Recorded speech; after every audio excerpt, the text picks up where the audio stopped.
Mi proyecto actual, señor, es consagrarme. Usted es candidato al infierno. Ya estoy en el infierno. Llamo compañero a todo el país, en los mítines le llamo compañero. Compañeros no somos. Lo veo mejor que antes. Pasaron 17 operaciones. Joaquín almorzando con un presidente de derecha por invitación del embajador español. La pregunta esta sí es buena y muy cabrona. Este es un espacio de opinión destinado a buscar verdades, con frontalidad, crítica a todos y pluralismo. El periodismo de opinión siempre asume una posición. No esperen de mí entonces imparcialidad, pero sí trabajo para ser veraz. Mis opiniones no comprometen ni representan a Canal 1. Yo respondo por ellas. Mis invitados, por las suyas.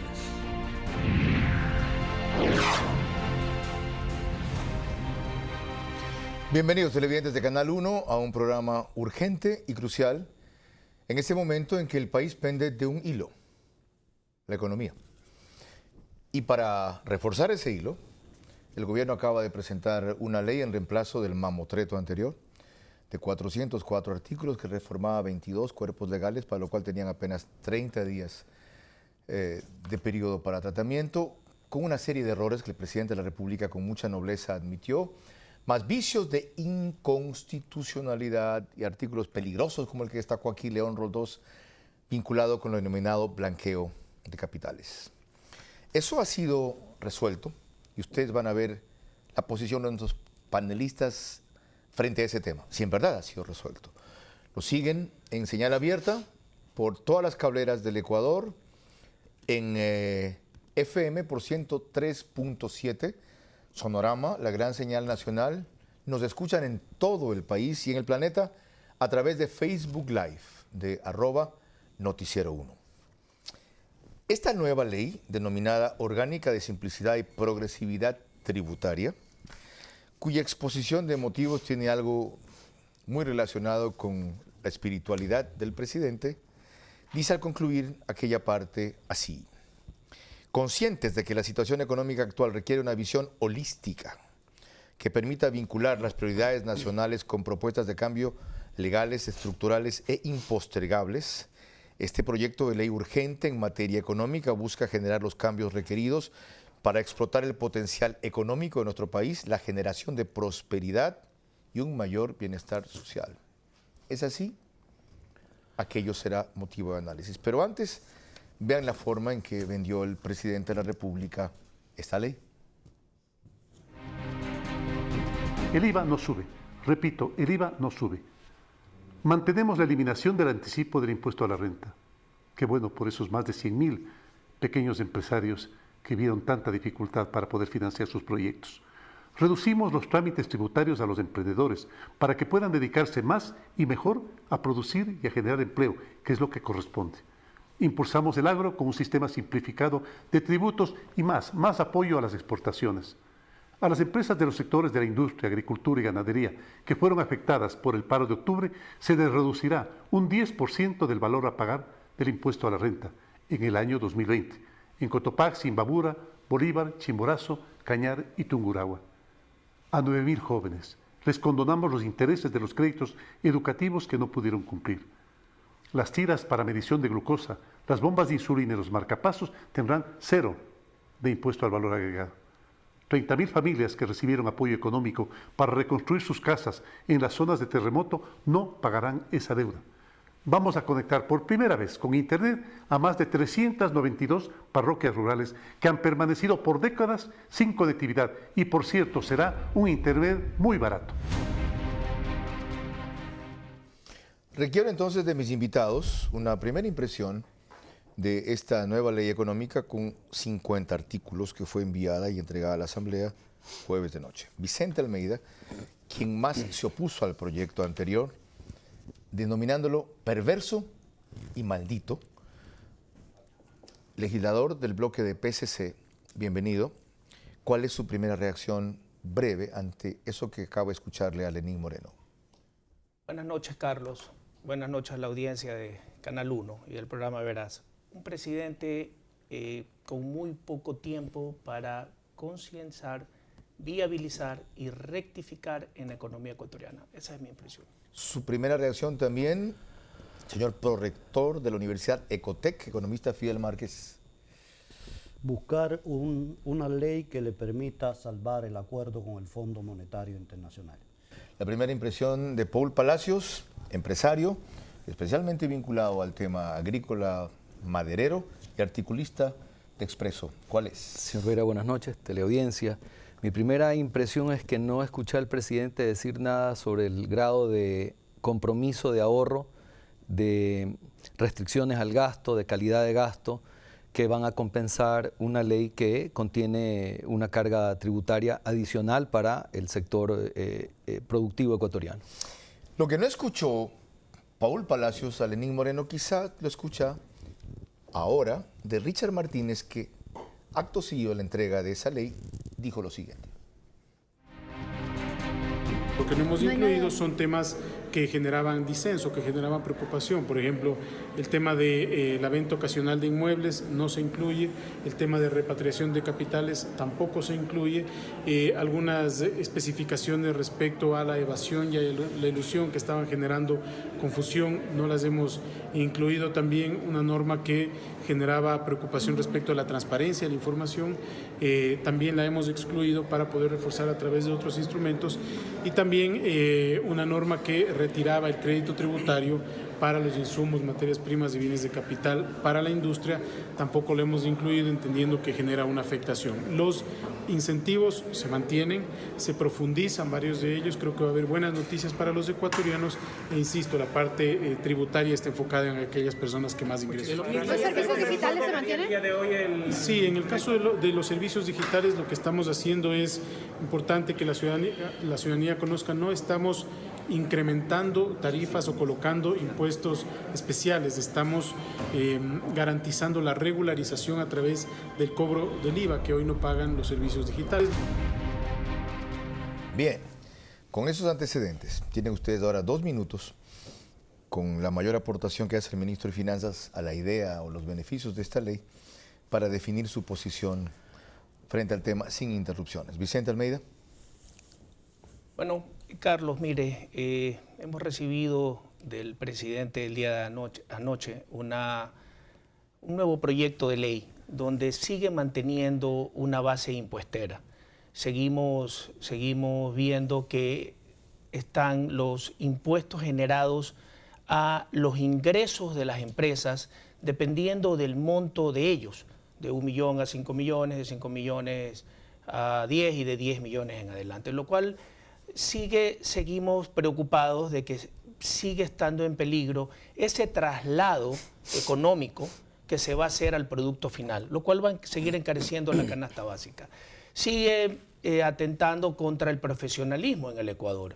Seguimos viendo que todo profesional en su justo y derecho, en su aspiración de poder surgir, que gane más de $100.000 al año, va a seguir teniendo no va a tener la posibilidad de poder deducir de su impuesto a la renta los gastos que generen en su día a día. Seguimos viendo que hay el ICE, a las plataformas postpago, a las plataformas digitales, a la telefonía, cuando hoy en día es una herramienta vital de trabajo de todos los ecuatorianos, el internet, el teléfono, el uso que se le da a la telefonía, a los planes postpago, la cantidad de usuarios que hay, creo que se va a ver afectado en una gran parte, y eso sigue siendo una preocupación que mantenemos, Carlos, de que no hay un verdadero plan de motivación microempresarial, empresarial, de atracción de inversión extranjera, de atracción de inversión en los capitales nacionales. 10 segundos. Para poder dinamizar, flexibilizar la economía ecuatoriana y que aumente el consumo y por ende la producción. Fidel Márquez, al mismo tiempo, 2 minutos sin interrupciones para ampliar lo que inicialmente nos dijo respecto a su reacción ante los 2 anuncios de funcionarios del Ejecutivo sobre esta nueva ley económica emergente. Gracias, Carlos. Bueno, lo primero que tenemos que entrar a analizar es que esto es una ley, como el nombre lo indica, ley orgánica de simplicidad y progresividad tributaria. Seguimos en el campo de los tributos, seguimos marcando un estilo fiscalista a la hora de tratar de resolver los problemas del Ecuador. Tendríamos que entrar a analizar nosotros en primer lugar cuál es el principal problema que tiene el Ecuador de hoy. Es el empleo. Y por acá yo no veo que haya estímulos a la generación de empleo. Recordemos que se han perdido 160.000 puestos de trabajo en este gobierno y que además no se han creado la cantidad de nuevos puestos que se dijo que se iba a crear. Entonces tenemos ya un déficit de empleo que unido al anterior nos crea un gran problema. Y el otro lado que yo veo es que si nuestra crisis o nuestro estancamiento se debe a que el modelo anterior nos llevó a que nosotros tuviéramos un estancamiento económico porque no hay expansión de demanda y por tanto lo que estamos viviendo es una contracción de demanda, en otras palabras, no hay consumo, no hay estímulos al consumo.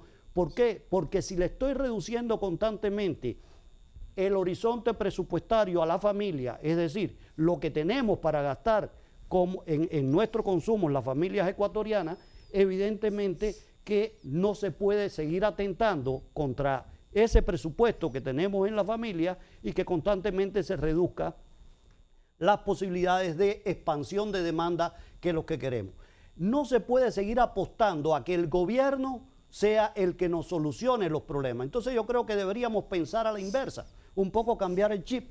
Deberíamos pensar en cómo estimulamos generación de empleo, pero no por parte del Estado, sino por parte del emprendimiento y de la empresa privada. Los 2 minutos de Paul Palacios, ¿le digo Paul o Paul? Paul. De Paul Palacios, le corresponden ahora sin interrupciones para desarrollar lo que empezó a enunciar. En las declaraciones del señor ministro de Finanzas no encontré nada que tenga que ver con la voluntad del Estado para reducir el gasto público y mejorar su calidad de gasto. Pongamos las cosas en contexto. El déficit fiscal proyectado para el año 2020 es de 3.500 millones de dólares. La cantidad de financiamiento que requiere el Estado ecuatoriano para el año 2020 es de 6.500 millones de dólares. Además de financiar el déficit, hay que tomar deuda para pagar deuda. Esta ley solamente propone o prevé recaudar 500 millones de dólares. Es decir, hay otros 3.000 millones de dólares que en el mejor escenario de esta ley no se van a recaudar. Tendríamos nosotros que elevar, si las cosas se mantienen como están, en un 25% más el total de recaudaciones fiscales, no de venta de petróleo, que el Estado necesita para financiar su déficit y tener un equilibrio fiscal. Eso, Carlos, no es posible con más impuestos. Eso es posible mejorando la calidad del gasto. Y le voy a poner 2 ejemplos. Los ecuatorianos esperábamos, y ya han pasado más de 5 semanas, que el gobierno se pronuncie sobre la focalización de los combustibles, del subsidio de los combustibles. Nada se ha dicho, nada ha pasado. Eso no es 1.500 millones de dólares, es mucho más que 1.500 millones de dólares, es más de 3 o 4 veces lo que esta ley significa. Por ejemplo, segundo, todo el ahorro fiscal que hemos hecho en el año 2019 se va a un barril sin fondos que es la seguridad social, tanto en el ámbito previsional como en el ámbito de prestaciones médicas. No se le puede pedir al Ecuador que ponga más plata, que ponga más sacrificio a los empresarios, al sector productivo, a las pymes. Solamente para darle un ejemplo del contenido de la ley, se le impone un 2% de impuesto, no a las ganancias, a la actividad económica que una empresa o un empresario que vende hasta $300.000 al año, una pequeña empresa, realiza. Y se está haciendo costumbre en el Ecuador que la actividad productiva, la actividad que realiza el 30% de la población, la actividad que quiere convertirse el 30% de la población. Ecuador es uno de los países con población económicamente de emprendimiento temprano más grandes del mundo, tenga un gravamen exclusivamente por la actividad y no por sus ganancias como ocurre en cualquier país del mundo. Lo que queda pendiente lo desarrollará enseguida. Ahora empecemos las ampliaciones y precisiones. Para eso, Vicente Almeida estuvo recién en el espacio radial que conduzco de mañana, se llama Así Amaneció, y cubrió una parte que no ha tratado ahora. Ahora se limitó al diagnóstico y la evaluación de la ley. Allí se refirió a qué hacer entonces. Esto fue lo que dijo. Por ejemplo, tenía las exenciones a los estudiantes. Uno. Tenía la eliminación del anticipo a la renta, que era un buen... que no traía ningún beneficio económico, solo traía liquidez, pero no era ninguna solución para recaudación. ¿Qué más? Valga la pena decirlo. La baja, a última hora, dijeron que iban a bajar el ISD del 5% al 2,5% y que se iba a poder aplicar a la crédito tributario. Tenía buenas cosas. ¿Bajaba aranceles para el sector agrícola? Algunos de irrelevantes, porque el sistema, el desarrollo agrícola del país necesita tecnificarse, Carlos. Nosotros necesitamos las exoneraciones de impuestos. La solución no es aumentar la carga impositiva, es aumentar la base tributaria. Ahí está la salida. Lo anterior se refería él a algunos aspectos que le parecían rescatables de la ley que tiraron abajo cuando le decía, bueno, tiene algo positivo. Ampliación de la base tributaria. ¿Eso se puede hacer de aquí al próximo año? Es una medida, Carlos, son medidas que hay que tomar en el país para ir de a poco aumentando la masa tributaria. La salida del país está en poder recaudar adecuadamente los impuestos que ya existen en la actualidad y que no son recaudados eficientemente. ¿Qué quiere decir eso? ¿Es cierto que hay un 60% de evasión tributaria? Aparentemente eso es, así es. ¿60%? Sí, señor. Perdón, es decir, que si más o menos por impuestos se recaudan 14.000 millones de dólares, lo que está dejando de recaudar se va por los 16.000, 18.000. Sí, así es. Y yo me temo algo más, que con esta nueva ley que ha enviado el presidente de la República, en muchos casos está motivando la evasión tributaria. ¿En un aspecto como cuál, por ejemplo? En los profesionales. En esos que se menciona que si ganan más de 300.000. Más de 100.000. Más de 100.000. Más de 100.000. Ya no tienen deducciones. No pueden deducir del impuesto a la renta sus gastos. Otra cosa más. Usted bien dijo... $3.500 más de impuestos. ¿Perdón? Le significa unos $3.500 más de impuestos. ¿Al año? Al año. A uno que gana de 100.000 para arriba. Así es. Entonces, ahí viene... O sea, 3.5% más sobre el ingreso, ¿verdad? Entonces, ahí viene lo que le hace falta, lo que le hace falta al país. Lo que usted me preguntaba, Carlos. La masa tributaria es la cantidad de gente que va a pagar sus impuestos. Para esto tenemos que generar empleo. Como decía Paul, como decía Fidel, hay que aumentar el empleo para que la gente tenga más capacidad de consumo. Al consumir hay más generación de tributos. ¿Por qué no lo entiende Richard Martínez? ¿Por qué no lo entiende el gobierno? No lo entendía hace 2 años cuando representaba al comité empresarial. En efecto ha cambiado de posición. ¿Por ahora qué? No sé, pero habría que preguntarle a él, ¿no? ¿Por qué no entienden ustedes, en cambio, que lo que proponen es inviable en las circunstancias del gobierno actual, con el tiempo que le queda, con la debilidad política que tiene, con la deuda que heredó Correa? O sea, la propuesta de ampliar la base tributaria es cierto. Usted mismo dijo de a poco. Eso no se puede conseguir de aquí a enero. Bueno, de aquí a enero no podemos conseguir nada. Solamente si usted va y se entrega al Fondo Monetario Internacional y llega de rodillas como quieren llegar. Entonces, y esa no es la solución. Entonces... ¿Cómo? Han tenido 3 años. ¿Qué han hecho en 3 años? No vayamos al pasado. Paul Palacios dijo bien que para lograr cubrir el monto del déficit habría que aumentar en 25% las recaudaciones. No se puede. ¿Qué hacemos? Carlos, generemos formas de ingreso al país que las hay. Hagamos una preventa de la deuda petrolera, no del petróleo. Preventa de la deuda petrolera. Es como cuando usted tiene títulos en su oficina, en su fábrica, tiene sus facturas. Prevéndalas. Consiga anticipos de la deuda. ¿No está todo el petróleo vendido ya? Bueno, yo sé que hay preventas de la deuda petrolera que no se han cobrado, que tienen ¿es viable créditos. esto? Es un mecanismo que se puede utilizar. ¿Cómo? Técnicamente... Yo no sé cómo funciona. ¿Cómo funciona? A ver, usted tiene, tiene aprobado vender determinado monto del petróleo que tiene a futuro, pero no lo ha vendido todo. Así es. Le queda un remanente. Eso lo puede ejecutar. ¿Por qué no hablan ustedes de renegociar la deuda, por Dios? No, es que eso es, cuando me tocara de nuevo le iba a decir que hay que reperfilar la deuda. Le toca de nuevo. ¿Cuál es la diferencia? Eso es renegociarla, porque con ese dinero recompras la deuda cara. Cada vez que le dicen a Richard Martínez esto se enroncha. Se lo dijo Yaney Nostroza en una reciente conversación que seguí mucho en Teleamazonas, porque él aquí no viene, ni quiero que venga ya. Y él mostró una diferencia enorme entre refinanciar la deuda y reperfilar. ¿Cuál es la diferencia? A ver, reperfilar es que tiene una reestructuración de deudas. Así es. Tienes que cambiar deuda cara por deuda barata. Eso es esencialmente. ¿Con años de gracia? Por supuesto, con mayor posibilidad para que tu flujo lo tengas en mejores condiciones y con poder años de gracia, pagar. más plazo, desde luego. Más plazo, más va a ser mayor el interés, sin por duda. Por supuesto, pero te da respiro un tiempo. te va a dar un respiro y vas a lograr tener la liquidez y el flujo necesario para poder enfrentar. ¿Por Palacios es posible? A ver, sigue siendo lo mismo. Sigue siendo claudicar para que las generaciones futuras, para que sus hijas, para que mis hijos, para que sus nietos tengan que pagar la fiesta que nos seguimos hoy rifando nosotros. Y en efecto, perdone que cite aquí una cosa que usted escribió.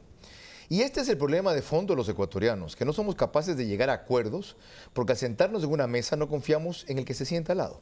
No estamos dispuestos a afrontar los problemas porque siempre es más fácil, ya veremos después. Pues después no está llegando. Entonces... Esa columna fue escrita el día martes 8 de octubre.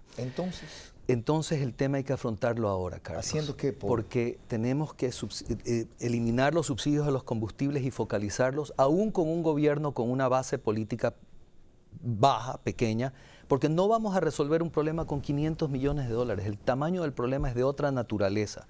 Hoy tenemos que hacer una reforma previsional porque el Estado no puede seguir aportando el 40% del déficit actuarial de los retiros de los ecuatorianos, porque los ecuatorianos tenemos una esperanza de vida mayor. Hoy los ecuatorianos no podemos seguir... O sea, usted quiere armar otro paro indígena. No, a ver, señor, usted quiere incendiar otra vez el país. Usted me está preguntando qué es lo que debemos hacer. Y claro... pues desde aquí es muy fácil. Vaya a Carondelet. Elíjame, pues. Y esto es una broma. No. Ojalá fuera en serio. Ojalá fuera en serio. No, yo no tengo habilidades. Pero lo que quiero decirle es, vea, señor Vera, esto es un tema de 500 millones de dólares y el Ecuador requiere 3.500 millones solo para el año 2020. Bueno, con eso volvemos. Con los problemas que han dejado, planteamos aquí respecto a la insuficiencia de esta ley. Las propuestas que tienen de fondo y de largo plazo para las cuales yo les veo el mecanismo que ya le anticipé a Vicente Almeida. Sí, cierto. Bonito, mocito. ¿Posible? Y si es así, ¿cómo? No basta cambiar el ministro de Economía, hay que cambiar la política económica. ¿Se puede? ¿Hacia dónde? Con eso proseguimos en este análisis veraz al que nos lleva inevitablemente la ley económica urgente propuesta por el Ejecutivo.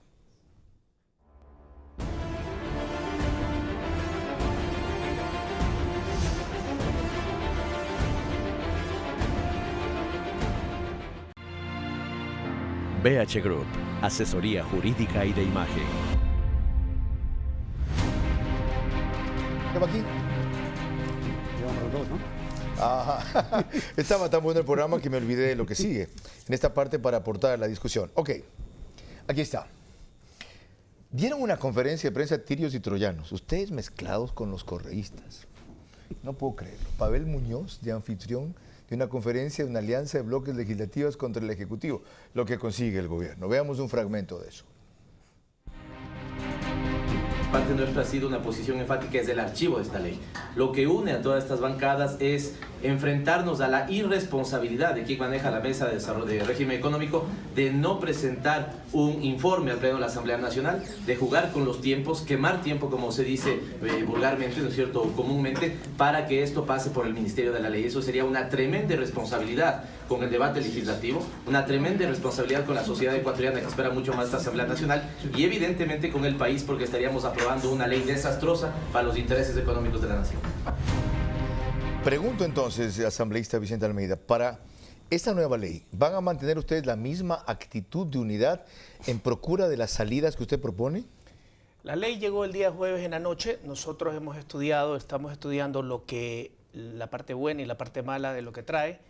Lo que hagan los otros bloques será un tema de coincidencia legislativa y si está alineada a lo mismo que hemos hecho durante la primera ocasión que la enviaron, donde logramos con una alianza la nulidad y el archivo de esta perversa ley, que gracias a Dios, Carlos, y yo sé que usted critica, porque usted es un hombre que usted critica mucho visceralmente, pero el país necesitaba esa alianza. Olvidémonos si es correísta, nebocista, de Suma, del BIN o del BADI.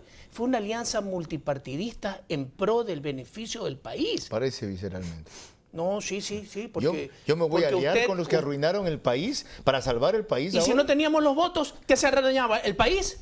¿Qué es primero, la visceralidad de uno o el beneficio del país? O sea que los correístas están ahora en la senda correcta. No sé, pero en esta ocasión sí. Ok, vamos con lo siguiente. Fidel Márquez dijo, a propósito de la tesis que escribió aquí, y del tema que ha mencionado Paul Palacios, si solo se elimina una parte de los subsidios a los combustibles, digamos de unos 3.000 millones al año, en 5 años o 6 años, tendría más recursos ahorrados que los 18.000 millones de dólares que se quieren sacar del Yasuní. Usted dijo eso, ¿verdad? Sí. Ok, ¿cuál es el costo? El costo político y la viabilidad política de eliminar estos 3.000 millones de subsidios a los combustibles. A ver, es que esos 3.000 millones del subsidio de los combustibles tiene que ir acompañado de un subsidio que vaya realmente a quien lo necesita. Porque el concepto desde el punto de vista económico para el subsidio es que tiene que ser focalizado a aquella persona que no está en condiciones de poder tener que pagar por determinados bienes o servicios. En el gas, ¿cómo se focalizaría? Un ejemplo, un mecanismo viable.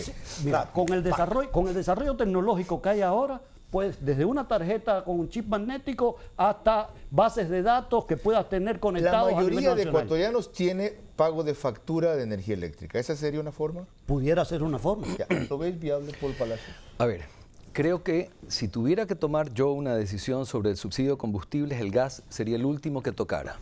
Y sería el último que tocara porque no solamente hay componentes de uso familiar, sino también de uso familiar rural, donde la compensación no sería suficiente y pudiera destruir bosque. Explicado eso. ¿Ya? Hablemos del diésel entonces. A ver, el diésel... ¿Lo eliminaría por completo? El diésel tiene que eliminarse, y tiene que eliminarse porque en la gran proporción de uso del diésel es un uso industrial y un uso de negocios. Paul Palacios, ¿sabe lo que dicen los pesqueros? Si usted les elimina el subsidio del diésel, nos vamos a Perú.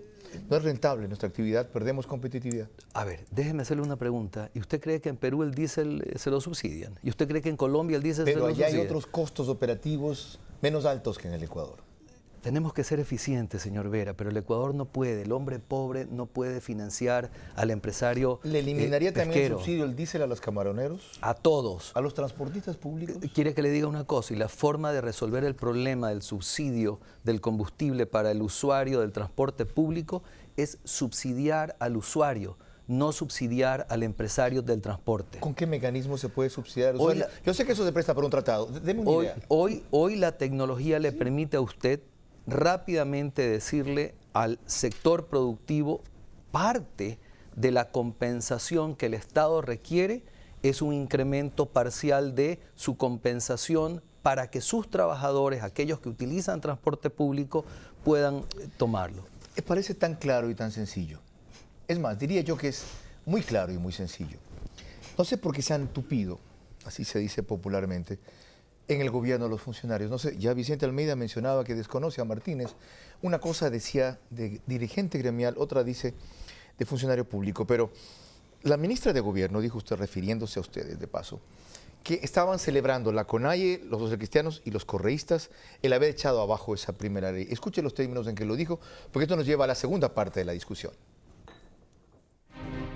Pero sin lugar a dudas, esos son los sectores que se identificaron con la negativa del proyecto. Algunos de ellos lo celebraron con un entusiasmo, como si se tratara de algo de lo que alegrarse, como si bloquear el país, como si llevar a más de 1000 puntos el riesgo país, como si dificultar el presupuesto del próximo año, impedir que los jóvenes becarios se beneficien. Para mí ahí no hay nada que celebrar, pero hay sectores que sí celebraron.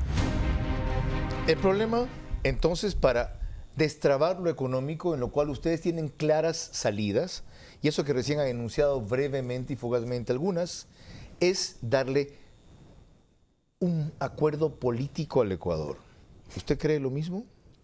La señora ministra, en lo que acabo de escuchar, no lo había escuchado, Carlos, dice que celebramos. Sí, yo celebré que al país no le hayan metido la mano al bolsillo. Yo celebré que el presidente de la República muy pocos minutos después de haber negado y archivado ese perverso proyecto que habían enviado, salió en una cadena nacional diciendo: voy a mandar otro proyecto donde existan las partes buenas, donde solo sea la parte tributaria. ¿Qué quiere decir eso, Se reconoció que se habían equivocado. Ah, entonces, ¿qué teníamos? Que para que la ministra Romo esté feliz de que no celebremos, tenemos que jodernos. Perdóneme. Eso está ilustrando otra cosa, de paso, que hay dos tendencias en el gobierno. Una de la ministra Romo y otra de lo que aparentemente quiere el presidente. Entonces, ¿cómo políticamente dialogamos con un ejecutivo así? Desgraciadamente esa es la percepción que se tiene y, entre otras cosas, por eso es que tenemos el riesgo país en 1000, como ella misma planteaba. Entonces los gringos dirían al ejecutivo, porque get your act together first. Sí, porque el equipo de gobierno no es creíble. ¿Ah? Y eso es parte de las percepciones. Van perdiendo 2-0, Carlos. ¿Quién dice que el equipo de gobierno no es creíble? ¿Usted? Los 1000 puntos. Porque los 1000 puntos del riesgo país, entre uno de los elementos... ¿Es culpa de la Asamblea que no aprobó el proyecto? No solamente es culpa de la Asamblea, sino es que dentro del riesgo país, que a veces nos olvidamos, está la percepción sobre el riesgo sociopolítico que se tiene en el país. Y ahí entra desde los asambleístas hasta los equipos de gobierno, si son creíbles o no. Si mandas una ley como la que mandaron anteriormente, evidentemente que vas en contra del diálogo. ¿Qué hacemos con ese bloqueo político? Con un ejecutivo no creíble y con un legislativo que no tiene problemas en hacer alianza si tienen que torpedear una ley que consideran nefasta. A ver, yo creo que hay que ser ingenuos para pensar que en el país va a haber un acuerdo pleno con grupos que su único interés es limitar el periodo de gobierno de esta administración. ¿Qué son quiénes de esos grupos? Aquellos que utilizaron al movimiento indígena para tirar piedras, para reventar Quito, para tomarse la planta de agua potable de Ambato en un acto lesivo. ¿Qué son contra quiénes? ¿Aquellos qué? Aquellos que no han dicho quiénes son puntualmente, pero que en general tienen alguna forma de representación en el país. ¿Dirigencia de la CONAIE? A ver, yo no creo que la dirigencia de la CONAIE puntualmente sea libre de toda culpa, porque tomaron el movimiento y lo dirigieron en un momento determinado hacia la negligencia plena. ¿De aquellos qué es genérico, Paul? ¿Correístas, asambleístas correístas también? Yo no tengo pruebas de que el señor expresidente de la República puntualmente haya dirigido un acto vandálico. ¿Qué significa que se hayan ido a refugiar en la Embajada de México asambleístas correístas sin que hayan tenido siquiera una investigación? Ni siquiera una acusación. Es la decisión, habría que preguntarles a ellos. No, yo les pregunto a usted, porque hay que identificar quiénes son los que se quieren aprovechar de las demandas sociales para trabar todo acuerdo. Usted me ha preguntado con quiénes se pueden hacer acuerdos para buscar viabilidad. Yo creo que el Partido Social Cristiano, creo que Suma, creo que indudablemente Alianza País en la facción del gobierno, son grupos que de alguna u otra forma están buscando que exista viabilidad de gobernabilidad en el país. Ya, para eso hay una traba. Dos trabas. Van a escuchar ustedes a los que traban esto cuando volvamos.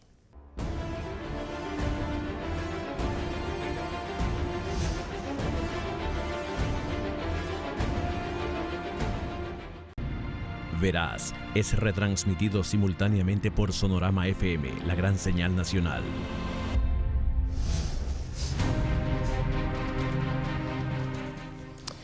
Seguimos, como se acaba de destacar, por Sonorama 103.7 FM, la gran señal nacional en todo el Ecuador, por radio, también en todo el país por señal abierta de Canal 1, en las cableras y a nivel planetario, Facebook Live de @noticiero1. Cuando el programa concluya, verán en mi cuenta y en la de @tweet_veraz el link para quienes no lo hayan podido seguir en vivo y lo quieran acceder en YouTube. Hay un par de dirigentes que son un obstáculo para avanzar en la línea que aquí se ha analizado. Emprender en algunas alternativas económicas que son claras y según nuestros invitados viables, que hay un cambio de actitud, y luego lograr un mínimo de acuerdos políticos en esa línea. Pero aparecen dirigentes como Leonidas Issa, diciendo esto recientemente a Contacto Directo. la propuesta que hemos presentado, no hay ningún acercamiento con el gobierno nacional. Más bien lo que han hecho es, sobre las propuestas presentadas de manera pública al pueblo ecuatoriano, al Ejecutivo, a la Asamblea Nacional, en lugar de discutir aquello, en este momento más bien están ingresando a comunidades a decir, a otros criterios que quieren deslegitimar a los dirigentes y no discutir sobre los temas que hemos presentado de manera pública. En ese sentido, nosotros creemos que la mesa de diálogo es una mesa fallida, porque no está dando resultados, porque únicamente quisieron implementar la mesa de diálogo para discutir la política de subsidios, cuando nosotros habíamos dicho, porque somos un actor importante en la economía de este país, el 70% de los productos que necesita este país está vinculado directamente a los campesinos. Deponen el paro, nos llaman a dialogar el domingo 13 de octubre, dicen que los indígenas no saben dónde están parados, van y entregan una propuesta de nuevo modelo económico con por lo menos 6 puntos y sacan una nueva ley como alternativa a la que ellos también rechazaron sin pararles bola. Ese es el problema, no toman en cuenta a los indígenas, toman en cuenta a ustedes, asambleístas, con la mayoría de puntos que objetaron y han eliminado de allí. A ver, Carlos, nosotros creo que hemos coincidido en algo con los indígenas. Escuchándolo al señor Issa, él dice muy claramente, no creemos en el diálogo de una mesa de negociaciones porque es una mesa fallida, es un diálogo fallido. El equipo económico del gobierno, yo lo vengo sosteniendo en todas mis intervenciones públicas, va perdiendo 2-0, como en el fútbol. Primero pusieron un decreto 883, con una eliminación de subsidios, si bien es cierto, necesarios para la economía de un país. Sin embargo, no sociabilizado. Eso dijo usted al principio. No y lo vuelvo a repetir, que no sociabilizado. Pues ya hicieron eso bastante, lo hicieron en la Comisión de lo Económico. La mayoría de observaciones estamos han escogido. hablando cuando pusieron el decreto. Fue Martínez a hablar con el bloque. Luego manda un proyecto de ley perverso donde tampoco encontramos nada al respecto. Pero este de aquí no necesitaba ser consensuado más allá de lo ya tratado, porque los puntos que ustedes objetaron, los actores económicos en un país tienen que sentarse en una mesa franca, donde el diálogo que debe de prevalecer debe de ser quienes están dispuestos a asumir sacrificios en pro del bienestar de la economía de un país, porque la economía de un país jamás va a poder contentar a todo el mundo, pero siempre a través del diálogo vamos a poder saber ¿quiénes son los sacrificados? A corto, a mediano y a largo plazo. ¿Ve usted eso viable, Paul Palacios? ¿Hay tiempo para eso, que es además otro componente de la propuesta? Señor Vera, nos llamaba al diálogo como país los dirigentes que sentaron al presidente constitucional de la República la noche del 13 de octubre, del domingo 13 de octubre, a imponerle que si es que no derogaba el decreto 833, quemaban Quito. Esos son los que quieren el diálogo. Más allá de las formas, yo creo que hay temas de fondo. Y los temas de fondo es que a muchos dirigentes les gusta escucharse su voz y no les gusta escuchar la voz de los demás y las propuestas de los demás. ¿Quiénes deberían estar entonces en una mesa como la que propone Vicente Almeida? De los principales actores económicos, ¿quiénes? ¿Con quiénes es posible dialogar de buena fe? Yo creo que el Parlamento ecuatoriano, el único Parlamento ecuatoriano que es la legislatura, mal o bien representa a los ecuatorianos en un sector. Tanto que está Pachacutic inclusive. Creo que la CONAIE es un legítimo representante de un grupo muy importante, étnico, social y económico ecuatoriano. ¿Pero es parte de la CONAIE? Por supuesto que sí, pero mi discusión o mi puntualización es que su discurso es contrario a sus actos. Es decir, su discurso de diálogo es contrario cuando está prevalido de la fuerza, impone las condiciones. Veamos otro discurso, en cambio. A ver qué piensa de eso Fidel Márquez, cuando prosigamos. Veamos el de Jaime Vargas, en una declaración reciente a Radio América en Quito sobre el perjuicio que le había causado al disponer que se cierren los pozos petroleros. Vargas mandó cerrar las llaves y por eso el Ecuador dice que ha perdido 46 millones de dólares. Pero algunas declaraciones son públicas. Claro, y lo digo yo, he dicho. Claro, he dicho. Pero ahí está guardado el petróleo. Yo le digo abiertamente. Ahí está. Técnicamente viendo qué ha perdido, a ver, el Ecuador. No ha perdido. En materia petrolera se habla de 38 millones de dólares eso es que no se pudo eso es generar. mentira. Pero la vez es diaria, ¿no? Y se tiene que es mentira contar con eso. esos recursos. ¿Por qué es mentira? Es mentira. Es como cerrar, usted a ver, pongamos, usted está utilizando agua, ¿no? Y cierra la llave. ¿Hay un gasto? ¿Has consumido o estás ahorrando? Pero no se puede tomar como un ahorro en No, es que sectores es así. estratégicos No, que no es está así. prohibido por la ley. Economista Fidel Márquez, ¿examina ese ejemplo? Sí, en primer lugar, habría que recomendarle al señor Vargas que vaya a estudiar el ABC de la economía para que haga esas afirmaciones. Y utilizando sus mismos símiles, voy a demostrar algo. Yo puedo cerrar la llave del agua y no utilizo el agua. Y me puedo entonces enfermar porque no tomo agua y además de eso puedo estar sucio, contraer enfermedades y me puedo morir. ¿Qué pasa en cambio si deja de sacar petróleo y venderlo? Si dejas de sacar petróleo, no vendes el petróleo, no tienes los recursos, no vas a tener para pagarle a los maestros, no vas a tener para pagarle a los médicos, que si te enfermas te tienen que curar. ¿Y cuál es el problema? Vuelves a abrir la llave otra vez, no hay problema. Sí, pero ya pasó, el lucro cesante, y dejaste de ganar. Explíquele qué es el lucro cesante. El lucro cesante es cuando usted pierde la oportunidad de tener un determinado negocio y por tanto esa oportunidad no regresa. Con una diferencia. Abrir, como él compara la llave de agua, no cuesta relativamente nada, más que accionarla. Activar otra vez un pozo petrolero y abrirlo otra vez un pozo petrolero. Sin entrar en los costos que trae. Ajá. De operaciones, poner en marcha de nuevo una actividad, eso aumenta los costos. Con el riesgo de que se dañe el pozo durante el tiempo que no estuvo bombeando. Ese costo de reabrir los pozos que ellos cerraron se estima aproximadamente en $20 millones y lo que dejamos de vender por el lucro cesante en $140 millones, sin adicionarle todo lo demás que caracteriza al Ecuador como un país caótico, inestable, que dispara también el riesgo país, no solamente. Otro de los culpables que el riesgo haya subido. ¿Qué hacemos con esta clase de opositores? A ver, yo lo que creo que el país, más que de mesas de diálogo, tenemos que tener presente que lo que tenemos que llegar a acuerdos mínimos. No, mi pregunta fue, ¿qué hacemos con esta clase de opositores? No darles el valor que ellos piensan que tienen, porque ellos pueden ser, ellos no son los representantes, no son la CONAIE, no son los indígenas, son unos dirigentes de ese grupo étnico. ¿Qué hacemos con esta clase de opositores? Bueno, yo creo que con esta clase de opositores el gobierno nacional lo que tiene que hacer es tratar de explicarles. A ver, en economía, Carlos, es muy difícil de entender, es más fácil politizar. ¿Le toca al gobierno educar ahí? Si es necesario, sí. ¿Qué hacemos con esta clase de opositores? Vea, señor Vera, yo escribí hace unas semanas una columna que decía, otra vez engañados. Y el concepto fundamental es que nada de lo que dice la dirigencia de la CONAIE como propuesta beneficia en esencia al pueblo que representan. El pueblo que representa necesita fundamentalmente dos cosas inicialmente. Educación de calidad, de la más alta calidad en el país, y salud de la más alta calidad del país. ¿Por qué ninguno de ustedes tres dijo meterlo preso? Ese señor cometió un delito flagrante, o mejor... ¿Para qué? ¿Para qué lo quieren meter preso? Para someterlos a la ley, pues. Ah, por los delitos de destrucción. Por el secuestro de periodistas, por la destrucción de la ciudad de Quito. Eso tiene que determinarlo la justicia, y si hay que meterlo preso, tienen que ir presos. Pero no por lo que dicen, por lo que dicen hay que educarlo, porque lo que dicen es lo que transmiten a sus comunidades. Y ahí está el error de fondo, Carlos.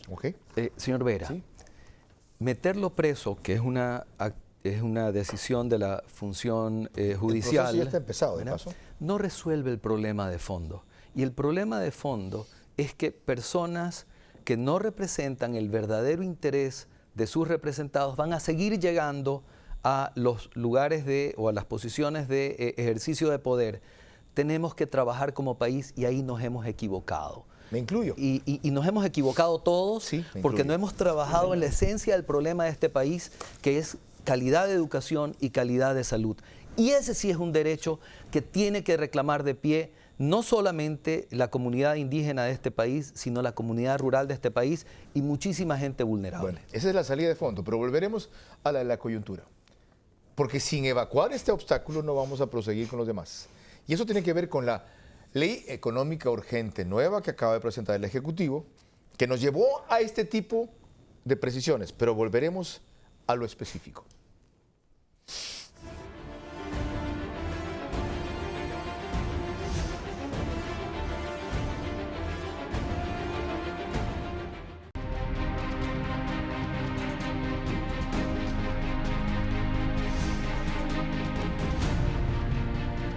Me recuerda el productor que este es programa de aniversario.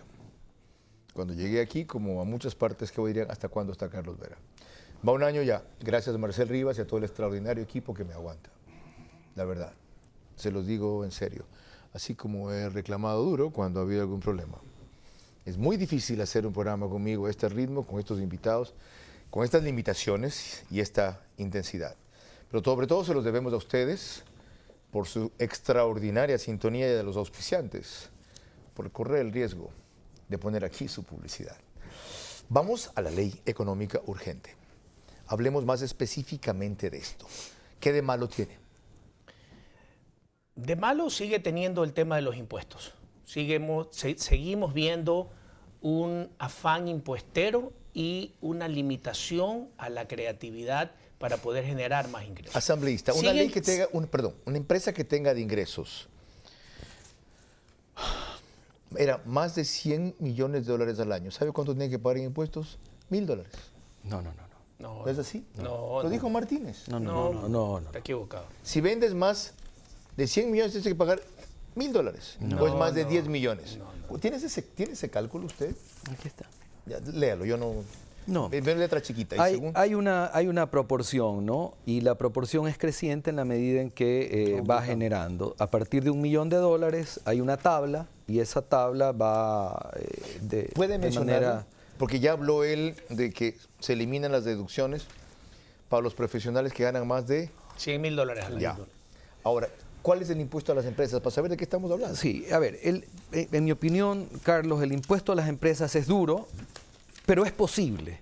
Porque es sobre los ingresos, no sobre las utilidades. Sí. Es decir, que aún una empresa que pierde tendría que pagarlo. Sí, pero es hasta el 25% de la utilidad que generó en el ejercicio económico sobre la cual se toma de base, que es el año 2018.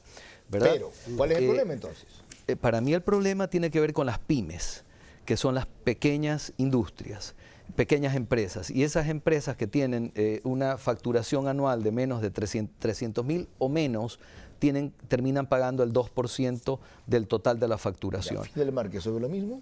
Sí, el problema yo lo veo en que no puedes a las pequeñas empresas que dependen mucho, sobre todo, que trabajan con bajo capital, porque trabajar con una empresa de $100,000, $250,000 como capital y que tengan ingresos de $100,000 al año, usted le va a gravar sobre los ingresos, no si tienes utilidad o no, es condenarla a que no pueda tener reproducción ampliada y entonces ahí donde nosotros tenemos como país una alta tasa de emprendimiento inicial, pero no emprendimientos que continúan. En 3 años normalmente se queda en la mayoría. Se queda en la mayoría. Entonces, ahí tenemos un ejemplo. Y el mundo de hoy, ¿hacia dónde camina? Que esto es otro elemento que yo no veo en la ley. Ya la era de la economía industrial desaparece. Vamos a la era de la economía digital y cada vez las empresas tienden a ser más pequeñas. Carlos, conceptualicemos. Estamos equivocados. Estamos comenzando a ponerles impuestos a los ingresos. Estamos locos. Tenemos que ponerles impuestos a las utilidades, al rendimiento financiero. Entonces tú le pones impuestos a los ingresos, ¿qué hace? Te lo trasladan al precio final. Sí, pero Carlos, algo más. Sobre esto mismo, si veo lo que usted dijo al principio, a mí me encanta decir al encomencipio, porque así decimos los montubios de mi tierra, que esto es para complacer al Fondo Monetario Internacional. ¿De dónde saca eso? A los rendimientos. Él necesita dinero para poder pagar los requerimientos que hace este oprobioso organismo, insensible, que lo único que es una banca de primer piso. Insensible, y ha estado súper sensible lo que se hace aquí. ¿Con quién? No le exigió un programa como de ajuste como normalmente exige. ¿A dónde? El gobierno... ¿Usted no leyó la primera ley que enviaron al Congreso? Sí. ¿A la Asamblea? ¿Sabe lo que han dicho sobre esta segunda? Tuvimos que pelear y tenemos que ser criticados por llegar a acuerdos. ¿Y se dio cuenta de lo que dijeron sobre esta segunda? Seguramente la conocieron antes que ustedes. ¿En esta? Dijeron que apoyaban ¿Usted sabe lo que hay aquí? Las rectificaciones. ¿Usted sabe lo que hay aquí? ¿Qué hay allí? Aquí hay una emisión de bonos para cumplir con los GATT. Un bimonetarismo. ¿En base a qué vamos a hacer eso? Explique eso. Esta ley contempla en su artículo 44 la posibilidad de que el gobierno nacional pueda devolver el IVA a los organismos seccionales, a las universidades, a todos, a través de bonos que van a poder ser vendibles en el mercado y ya no va a ser penalizado que lo vendan a precio de mercado. Es decir, ellos retienen en plata y devuelven en papeles. Sí. Lo cual sería bueno si usted dice, pongo en una bolsa cuánto es mi deuda, cuánto debo, $1.000 millones en IVA, ok, voy a salir del problema, voy a viabilizarlo. Pero si lo vamos a hacer como bicicleta y vamos a hacer de esto comenzar, pues dice, pago estos 1.000 millones, emito una emisión inorgánica, hago bonos, está bien. Pero de aquí en adelante comienzo a devolver los IVA puntualmente como tengo que hacerlo. ¿Y pero, a eso no se compromete en la ley? No. Ok. ¿Qué otros aspectos ve usted ahí específicamente preocupantes?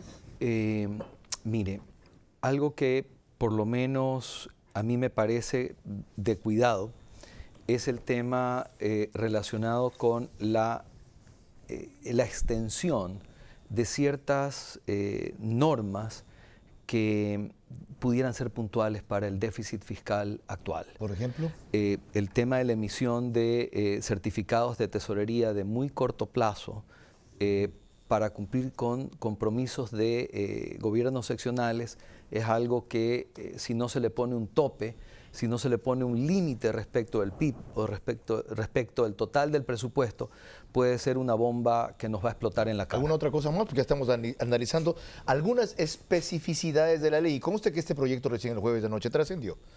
Sí, además de estas cuestiones de los bonos que llaman la atención de solucionar un problema, yo quiero ir un poquito más allá de esta ley. Yo creo que mientras sigamos pensando que las reformas tienen que venir siguiendo y manteniendo un sistema de rentas internas altamente centralizado como el que tenemos, no se va a resolver el problema del ingreso de los municipios. Yo creo que deberíamos poner sobre la mesa, en el diálogo ya, cómo hacemos un sistema descentralizado de recaudación de impuestos a nivel de todo el país. Otra vez, eso, montarlo a largo plazo, 6 meses, 1 año. ¿Hasta tanto? Hasta tanto tendríamos que, en primer lugar, yo soy del criterio que ahorita, y a mi modo de ver, esto es para contentar al Fondo Monetario, me dé el desembolso de los 500 millones que tenemos para fin de año, que depende de esta ley, para ese desembolso, para el desembolso. Y poder, como se dice en el argot un poco de la jerga financiera, hacer gimnasia financiera. Ok. O sea, usted recomienda aprobarla hasta entonces. Y después de recibir los 500 millones, decirles hasta aquí llegamos con ustedes con el acuerdo. No podemos seguir así. Yo recomiendo que se discuta en la Asamblea y que se apruebe las cosas buenas que tiene. Pero no está condicionado eso el desembolso de 250 millones más 250 millones de Fondo Monetario y con eso tenemos sueldos para pagar en diciembre y en enero vemos qué pasa. En esto hay que decir que lo que está condicionado no funciona así, la aprobación. El Fondo Monetario no funciona así. Vea, ¿sabe quiénes van al Fondo Monetario? Los que no hacen las cosas bien en su casa. Quienes van al Fondo Monetario, como todo niño que no hace bien las cosas en su casa, encuentra taita en la calle. Exactamente pasa lo mismo con el Fondo Monetario. Al Fondo Monetario no va Alemania, al Fondo Monetario no va Israel, al Fondo Monetario no van los países disciplinados fiscalmente. Y al final del día, cuando uno necesita la plata, tiene que ir a decirle, ve, aquí le traigo la gallinita gorda, vea cuánto me da por la gallinita gorda. Para hacer gorda. las cosas bien en la casa, ¿sabe lo que tenemos que hacer? Cambiar de gobierno. A ver, no, ¿sabe qué, señor Vera? Y eso tarda mínimo 1 año y medio más. Señor Vera. ¿Usted cree que hoy se pueden hacer las cosas bien? ¿Quiere que le diga una cosa? Vendrá otro gobierno y vendrá otro gobierno y vendrá otro gobierno. Para hacer bien las cosas necesitamos nosotros los ecuatorianos cambiar, no cambiar de gobierno. ¿Usted cree que es correcto que el 70% de los ecuatorianos estén de acuerdo con que no se elimine el subsidio de los combustibles? Okay. Por lo menos eso dicen los guarismos, eso dicen los números. Necesitamos nosotros cambiar, ya veremos en qué. Y si en el tiempo que nos quede y con la urgencia que tenemos, el cambio de actitud y de exigencia de los ecuatorianos, de sus líderes y de los políticos y de los periodistas y de los medios de comunicación, pueden conseguir lo que otros no han podido. Yo creo que sí. Curiosamente soy optimista en eso. Si persistimos, lo logramos. Y les doy una señal. Gracias a que los ecuatorianos cambiamos durante el caos de octubre, el gobierno no se cayó. Gracias a los ecuatorianos no respaldamos masivamente esa barbaridad que se convirtió en caos, el gobierno no se cayó. Gracias a que las Fuerzas Armadas mantuvieron una actitud democrática, el gobierno no se cayó. Gracias a que la policía no reprimió salvajemente, sino que tuvo brutalidad policial aislada, el gobierno no se cayó. Gracias a que los quiteños no salieron a dar bala, sino que estaban preparados por si se metían a su casa, el gobierno no se cayó. Entonces, si empieza a cambiar la actitud, como dice Paul Palacios, posiblemente podamos cambiar el gobierno, no cambiar de gobierno. Con eso, volvemos.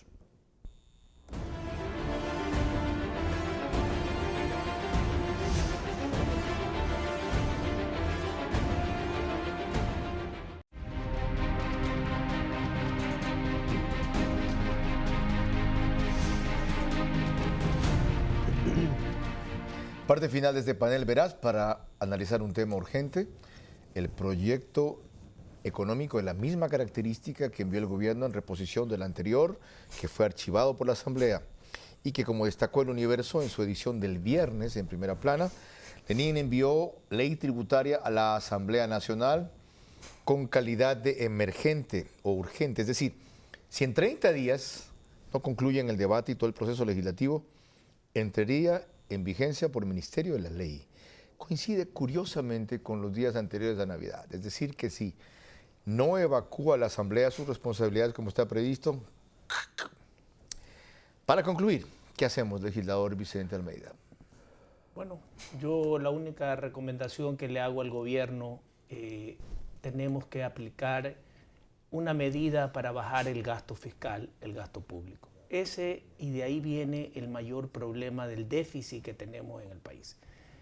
A través de todos estos años, Carlos, desde hace 12 años, que vivimos un superávit en dineros de ingresos de las rentas petroleras. Nos lo farreamos. ¿Y nos lo farreamos cómo? Con el gasto público, el gasto fiscal. Hay formas de hacerlo. Antes que me diga algo, pues me va a decir que despedimos empleados. No. ¿Dónde recorta? No, sí, es fácil. El enunciado general. Sí, señor, por eso lo estoy diciendo. Entonces, vamos a las alianzas públicas-privadas. Vamos a salir de las empresas ineficientes del Estado, como TAME, que no solamente que generan un ente de corrupción, sino que también le genera pérdida y un déficit presupuestario. O sea, TAME, pararla ya, porque es deficitaria. Venderla, pararla, llegar a una alianza. Una empresa arruinada? No sabemos, veamos. Lo que va es a cerrarla, y si no, párela y ciérrela. Y a gastar más, va a gastar 40 millones más en lo que no sirve, se cierra. Ok, ¿qué más? CNT tiene una fuente de ingresos. El Banco del Pacífico. Están en proceso de concesión esos dos, si les va bien. Pero llevan en proceso de concesión algún tiempo, agilitémoslo. Ya, okay. Hagámoslo rápido. ¿Alguna otra medida? Con eso usted comienza a bajar la carga burocrática, porque todos esos empleados comienzan a pasar a la parte privada. Ok, la misma pregunta. ¿Qué hacemos, Paul Palacios? Si usted revisa el proyecto de ley, usted encontrará que se le condonan los intereses tales a tal grupo, que se le condonan a los productores tal interés y tal mora, 9.000 estudiantes, y una cantidad de cosas. Todo eso termina siendo pagado por los más vulnerables del Ecuador. Cuando al final del día usted le regala algo a alguien, se lo condona, la gente dice, bueno, no es mi problema, total, no es mi plata. Es su plata, es la plata de la mujer que no recibe atención médica prenatal estando embarazada. O sea, nos trasladan luego el efecto por otra vía y terminamos siendo nosotros quienes lo pagan y quienes nos lo cobran. Vea, el Ecuador no debería de tener entidades crediticias estatales. Debería de decirle al sector financiero privado, yo puedo financiar una línea especial de crédito para los maiceros, yo puedo financiar una línea especial para los arroceros, o para cualquier productor, pequeño productor, pero entregarle la responsabilidad de la administración del crédito, del otorgamiento del crédito al sistema financiero, que lo hace mucho mejor, porque si no es un barril sin fondo. Está claro. Y toda la vida. ¿Lo que hizo Portugal? Portugal lo ha hecho, lo han hecho otros. Lo que hizo Portugal. ¿Y sabe qué? Y eso podemos extenderlo a educación también. ¿Ya? Si usted quiere Usted es un apasionado de eso. El mejor colegio para una persona, para un chico que no puede pagarlo, el Estado lo puede pagar. En lugar del Estado construir un colegio con sobreprecios, pagar una no meritocrática designación de trabajadores o de profesores, hay formas en las que podemos salir utilizando instrumentos del mercado en favor de la gente más vulnerable del país. Igual pregunta para concluir, ¿qué hacemos, Fidel Márquez? Sí, a ver, en primer lugar yo creo que si el Estado necesita recursos, porque necesita recursos hasta que logremos hacer que se vaya a la alianza público-privada, que se logren tener las administraciones privadas donde tiene que haber administración privada. Sabemos que el Estado es mal administrador. ¿Dónde se pueden conseguir esos recursos? aumentando la eficiencia de recaudación y eliminando la gran cantidad de evasión.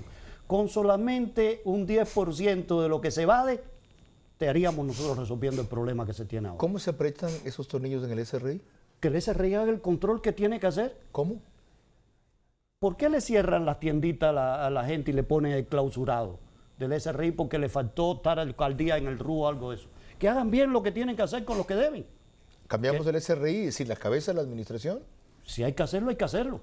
Pero tiene que haber una administración del SRI que además sepa que su función fundamental es recaudar, no hacer política tributaria, que eso le corresponde a otro, no a ellos. Señores, realmente han sido ustedes un panel de lujo para un programa que tenía que ser así por nuestro primer aniversario. Y lo han sido porque han analizado algunos aspectos puntuales, no todos, los más urgentes y preocupantes de la ley, y porque, mejor que eso, han dejado claro que hay salidas para la coyuntura y para la estructura. Lo que yo quiero dejarle claro al presidente es que aquí hay un mensaje de que o cambia o se cae. No usted, el país. No usted, el país. Y quiero recordarle lo que decía Andrés Oppenheimer en su libro Basta de Historias respecto a lo bien que estaba Chile y lo que todo el mundo se ufanaba de sus resultados y a lo que tenía en la evaluación de educación, usted que es un apasionado de ese tema, en los exámenes PISA, etcétera.